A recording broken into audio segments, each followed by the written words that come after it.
I was 17 when she came. I'd been living with my abusive mother for 17 long, painful years. It was around midnight, and my mother was already asleep. So when the 3 soft knocks at the front door came, it was me who answered. An odd-looking little girl stood there with cheeks pale and colorless blonde hair and braided pigtails, pink dress torn a little feet bare, and turning slightly blue from the cold of the winter, and black eyes. Fathomless. Deep.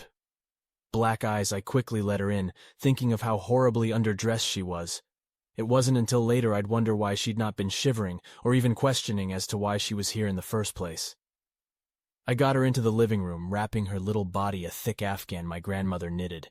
She held it, though it didn't seem to affect her, and I smiled. And what might your name be, darling?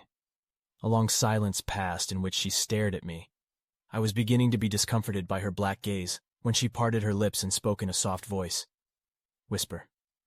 Lacey Morgan. I nodded, smiling again. You can stay here tonight, Lacey, I said, motioning to the couch. Night. I slept soundly, not worrying about my mother beating me, or this strange little girl on my couch. When morning came, I trudged into the kitchen. I was greeted with a coffee mug to the shoulder.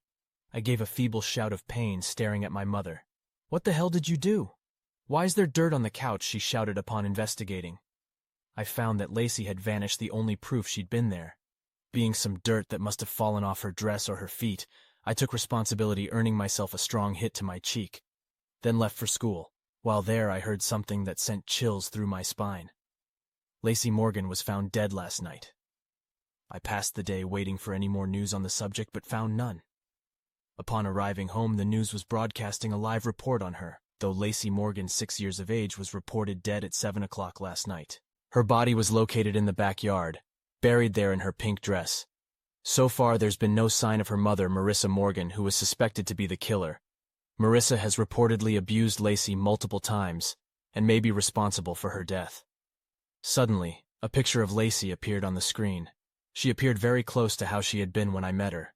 Blonde hair and braids, pink dress, pale face, only her cheeks had color, and her eyes were baby blue.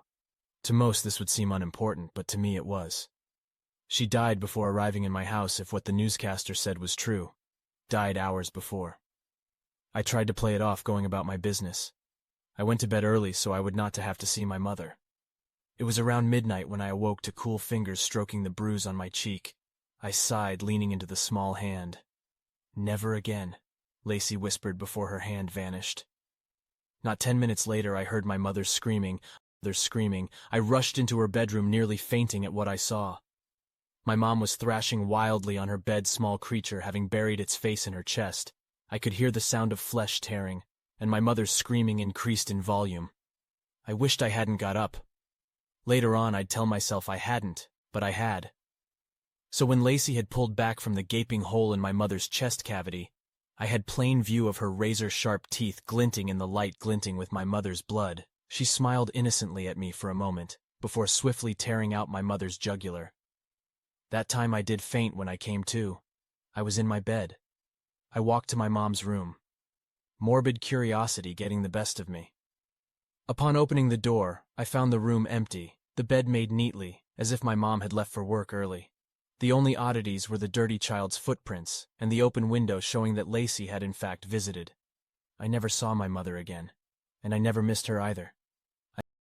As the darkness envelops your screen, and the last chilling tale fades away, remember to never wander alone in the shadows.